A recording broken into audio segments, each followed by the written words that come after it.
Salve, friend. I'm Galerius. Mind telling me who you are and what you were doing in the Shrine of Proserpina? I don't think so. I've never seen you before in my life. Oh, Bacchus, how much did I drink last night? Sorry to have bothered you. Oh, and since you seem to be in a hurry, you should try out this device I made. Worked real hard on it.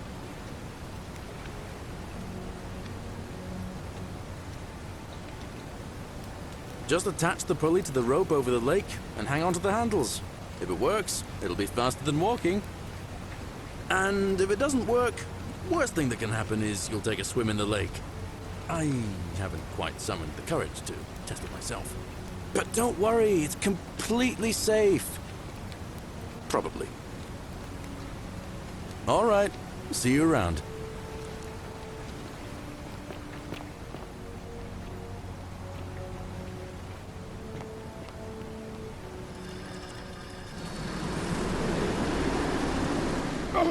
Oh!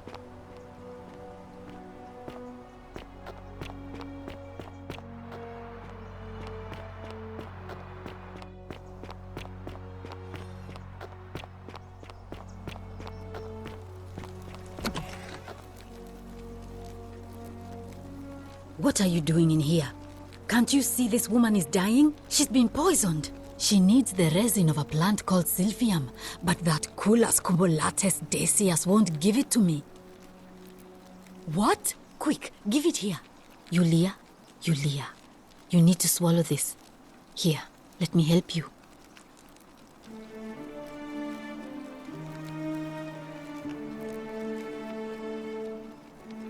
Hopefully, in a moment, she should be able to breathe normally. That was extraordinary. How did you know she needed this exact thing, and at this exact moment? Are you some kind of oracle? But how could you know she needed this exact medicine? And how did you even get it? I guess it doesn't matter. You just saved a person's life, and you should be proud of yourself. She might even be able to thank you herself in a few moments.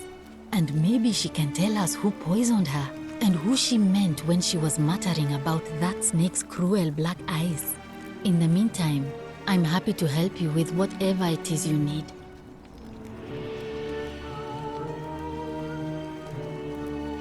Oh no. Sorry, I don't mean to worry you, but no, that is definitely not normal. There was one other person who claimed she could hear the statues talking to her. But that was Nevia, and she went a little mad. Anything about what? That's a shame. Thanks again for saving Yulia's life. Apollo smiles upon you.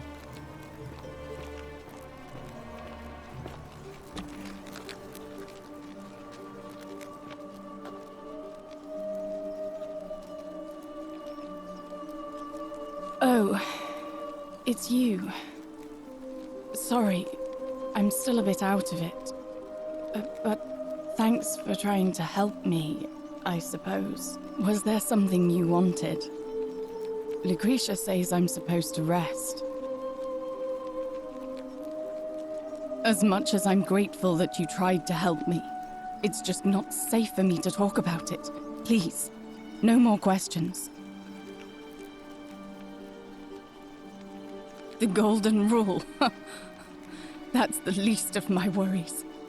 The gods may be cruel, but Malleolus and Claudia are far crueler. Please, just leave me alone. I don't want to talk about it. Persistent as Nemesis, aren't you? I can tell you, but it's a long saga. All right. I'd been here about a week when it dawned on me I'd be trapped here for the rest of my life.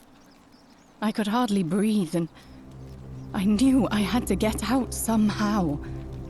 So when my new friend Aurelia offered me a secret way out, I would have done anything.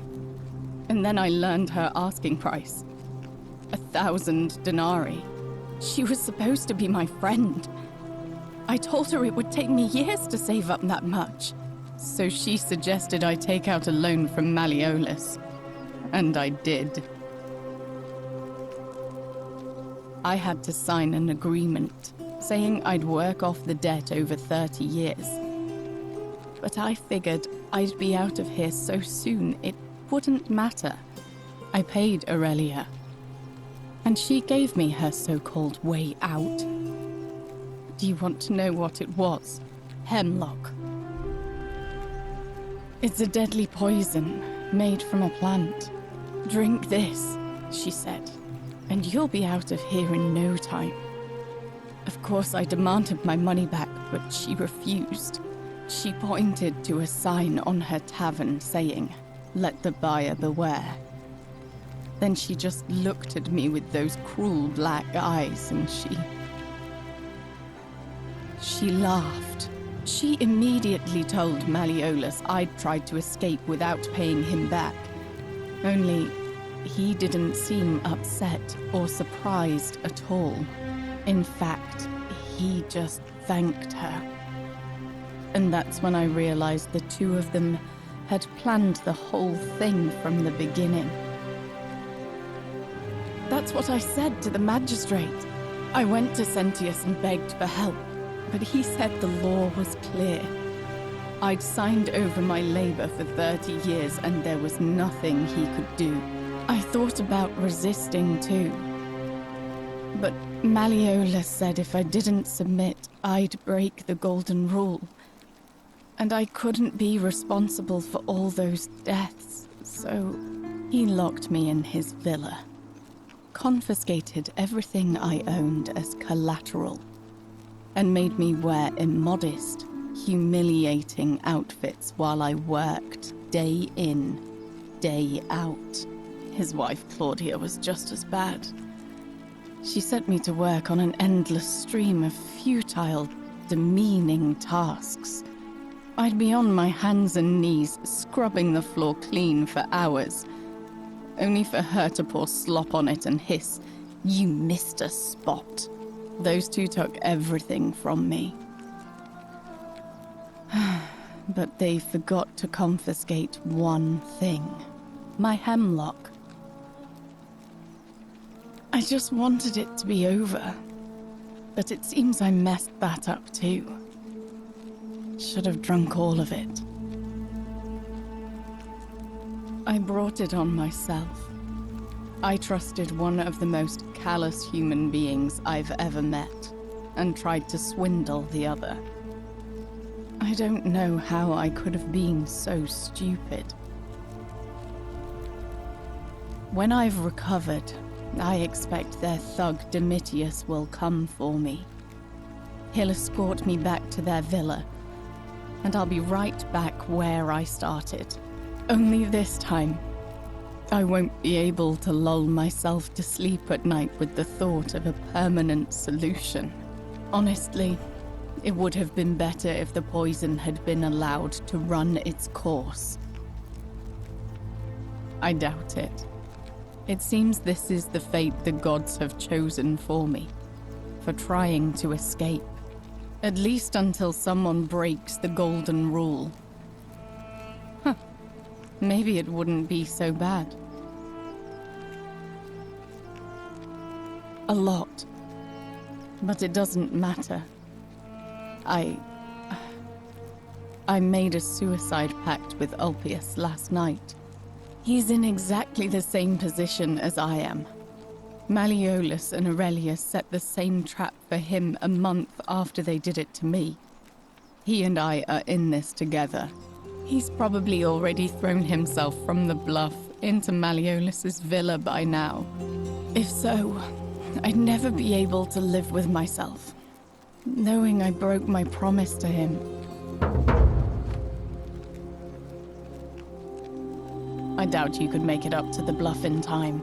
I don't know who you are, or why you seem so determined to help me, but thank you.